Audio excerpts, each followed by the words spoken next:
I want to talk about the tradition of Bremerton basketball because it preceded Les. And it is a large part of who we are as a community, and it has a lot of responsibility for the quality of the people we've produced out of this community. As Mark indicated, I grew up on East 28th Street. There are 20 or so of us kids roaming around the neighborhoods. Every mom fed us. Every father shook our head. I was disciplined by more dads in my neighborhood than I can count, probably for being a knucklehead every time I did it. Which is a long way of saying I grew up in Bremerton, a place that fully understood way before the pithy phrase, "it takes a village to raise a kid," who did this for 40, 50 years. They did this when they sent soldiers and sailors off to the Pacific during World War II. This was a place that understood that kids were important and everybody looked out for them, and we were raised that way in the neighborhood that I grew up. This gym and this court attempt to hold the tradition of Bremerton basketball. It's Les Seathorne Gymnasium and it's Ken Wills Court. And you all should give yourselves an applause for that.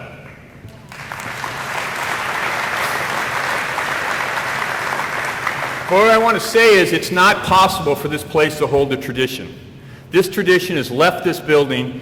It's traveled all over the country. It's gone to Seattle, it's gone to Tacoma, it's gone to Dubai, believe it or not. I know for a fact that Susan Meyer Stevens, East High School class of 1960, is using Les's philosophies to coach her girls' tennis team in Beverly Hills High School. Atlanta, Georgia, I hear tell, has a pretty high dose of the stuff in the form of a guy named Marvin Williams, Bremerton High School class of 2004. Our basketball tradition even applies a pretty tight defense in the halls of Congress, thanks to Norm Dix, West High School class of 1959.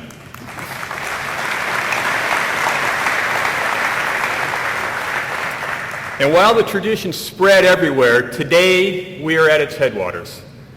After all, this began about 1935, and today we're closing a final chapter on the contribution that Les Seathorne made to that legacy. But it's impossible to talk about Les Seathorne, East High School basketball, and his coaching accomplishments without understanding the influence and the guidance of Ken Wills and that Bremerton had on Les and so many others. Mark's talked about how much he loved this place. Les played in the golden years of Bremerton basketball.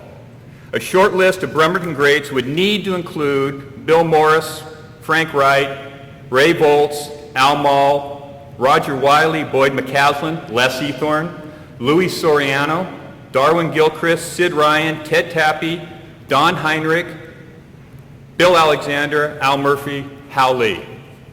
I know I'm missing some great players, and I apologize for that. But this was the blue and gold blood of Bremerton basketball. Most all of these players went on to play college with great success, and all believed that much of their success was due to the large part to the coaching and mentoring of Ken Wills. Ken started the Open Gym as a place not just to hone basketball skills, but as a safe place for kids who had difficult home situations. Wills looked after any kid who sought him out, basketball player or not. Les was one of those kids. Les's commitment to Wills was total. He described Wills to Kitsap's sons Terry Mosier this way, and I quote, "He changed your life. First of all, he didn't take anything from anybody. No nonsense. If you wanted to play basketball, you had to follow his rules. If you didn't play the way he wanted you to play, you could play at the YMCA or the City League. Les called that Siberia. We just knew he was better than we were, so we listened to him." When I read that quote, I thought, geez, does that sound like somebody we know? Les's life was changed by Wills. He found direction and trajectory in his life. It was teaching, it was mentoring, and it was coaching young people. He opened the gyms on Tuesdays and Thursday nights, Sunday afternoons for nearly 30 years. He did it for the same reasons Wills did. To develop basketball talent, for sure, but really to provide a safe place in Bremerton for kids to find community, development, friendship, and to seek the guidance and support when life at home was not so great. And I know that's the truth because I played basketball and I went to school with kids who were in that category, and they had a safe place with Les Seathorne at the gym. Les was a father figure to hundreds of kids in Bremerton, many of whom never played basketball for East Bremerton. The Bremerton basketball tradition that began with Ken Wills and was carried by Les Ethorn passed through the likes of Bill Morris, Louis Soriano, Tom Wallenborg, Lyle Bakken, Lyle's here someplace, Alan Martin, most beautiful jump shot I ever saw in East basketball, Steve Boyce, Richard Arena, Rick Walker, Mark Bergsma, and Casey Lindbergh. It's this line that stretches back over 30 years that has now become our responsibility to carry forward. Now, there were a few traditions that were followed in the Eastside basketball program. Some of them became superstitions. Rick talked about the 3:33 on the clock. There was getting off the bus at the bottom of the Silverdale Hill and walking up the hill to Central Kitsap High School, because one year it snowed and the bus couldn't make it up. The players had to get off, walk up the hill, and on that night they routed South Kitsap, or Central Kitsap. From that on, everybody walked up the hill. There was a Wednesday night college games, and how the players picked their teams told Les a heck of a lot about how they felt about each other, and he used that information to coach and build a team. If you played for Les, you ran lines after every practice, forever, it seemed like. But you'd nearly be done, and he would say the same thing: let's run one for Port Angeles. Nobody knew why we ran one for Port Angeles, except one reason: nobody liked Port Angeles. And then for us, in the 73 team, there was a god-awful smelling Timberline cologne that McKinsey got his hands on. We used it when we played Timberline in January and won. So we hauled it to UPS, and lo and behold, we're playing them in the state championship. We're in the tunnel behind the stands waiting to go out, all lined up, and Cliff goes, "I forgot the cologne." And Les turns to McKinsey and says, "Get the cologne." Off he goes to the locker room. He comes out with this bottle, he rips the lid, and he's just spraying it down the hallway, and there's all these people walking through the hallway, and this stuff's getting all over him. Sort of an environmental waste site under the stands at UPS that night. But there was one tradition, and it happened several times in every game for 30 years, and it happened during timeouts. It didn't matter if Les was drawing up some magic plan on that clipboard, or if he was simply reminding his players to play East basketball. Each timeout ended the same way. He would look at each player with that fire that burned in his eyes and that intensity that was his game voice, which is way different than his conversational voice, and he would say to you, "You can do this. You can do this." I learned this lesson as a junior. If you don't mind, a quick personal story. I was a mediocre player as a junior. I knew when I was going to get in the game, and it probably was when the score looked something like that. We'd played Juanita in a district tournament game, played lousy, and won by 2 points. We thought they played over their heads, and we played down. As fate would have it in sports, we met Juanita in the semifinals of the state championship. Les took that game approach as if it was going to be another 2-point game.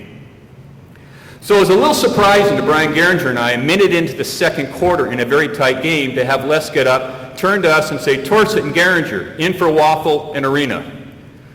We jumped up. We were trained. Off came our coats to the scoring bench. I remember passing Ethorn and Hackett, and they were laughing. I know on a fact that my mom, sitting high up in the UPS stands, turned to my dad and said, "What in the hell is Les doing? Doesn't he want to win this game?" That was nothing compared to the looks that Waffle and Arena had when we came onto the floor. I know they're thinking, has Les gone crazy? The fact is, he'd gone crazy like a fox. He banked on this game being close. He thought he could use his timeouts judiciously at the end of the second half to produce a run.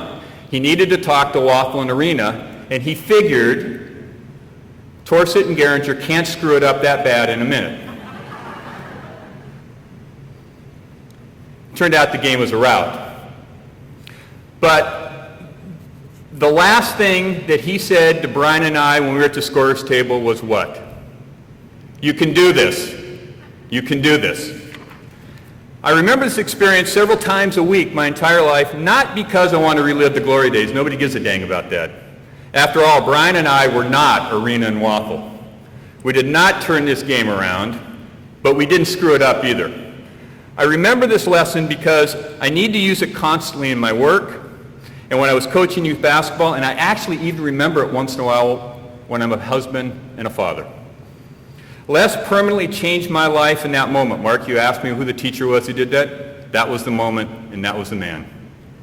And he did it as a teacher, not as a coach. And here's the thing that I want to say. Les changed lives because he taught and coached to the potential he saw in you and not the limits you saw in yourself. If you came here today because Les coached you or taught you in a class or taught you to drive, and you're wondering, how do I carry the legacy of Les Ethorn forward? He's given us that direction. Parent, teach, and coach other people to the potentials you see in them and not to their self-perceived limits. And every once in a while you might remind them, you can do this. Thank you, Coach. Night Pride.